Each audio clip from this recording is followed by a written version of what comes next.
ఇంకా పాకిస్తాన్ తన పైశాచికాన్ని కొనసాగిస్తూనే ఉంది.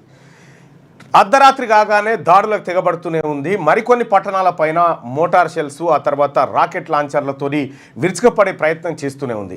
కొన్ని చోట్ల అడ్డుకున్నప్పటికీ కొన్ని చోట్ల బాంబులు పేలినాయి భారత్లో.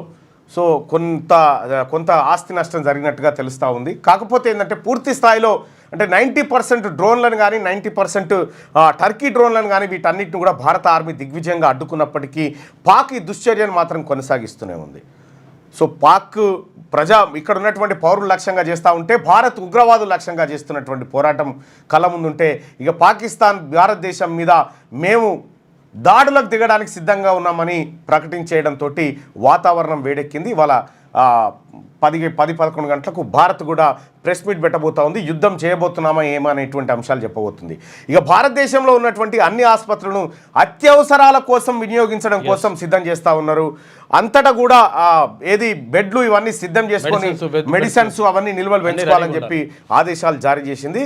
ఇక భారత ప్రధాని రక్షణ శాఖ కూడా వివిధ రాష్ట్రాల ముఖ్యమంత్రులతో మాట్లాడి సంసిద్ధంగా ఉండాలి అనేటువంటి హింట్ ఇచ్చినట్టుగా తెలుస్తూ ఉంది. అంటే భారత్ పాకిస్తాన్ ఉగ్రవాదులను ఏరివేయడం కాదు, భారత్ ఇంకొక భారీ లక్ష్యాన్ని తన ముందు పెట్టుకున్నట్టుగా కనిపిస్తూ ఉంది.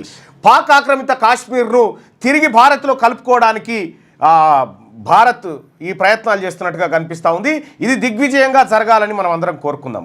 పాక్ ఆక్రమించినటువంటి కాశ్మీర్ను తిరిగి భారత్లో కలుపుకోవడం ఈ యుద్ధంలో ఒక భాగంగా కావాలి.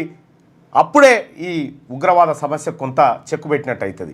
ఎందుకంటే ఈ పీఓకేలోనే ఈ ఉగ్రతిష్టలన్నీ జరిగేటువంటి కాబట్టి ఈ ప్రాంతాన్ని ఖచ్చితంగా భారత్ తన ఆధీనంలోకి తెచ్చుకుంటే ఈ ఉగ్రవాదుల బాధలు కొంతమేర తగ్గేటువంటి అవకాశం ఉంది.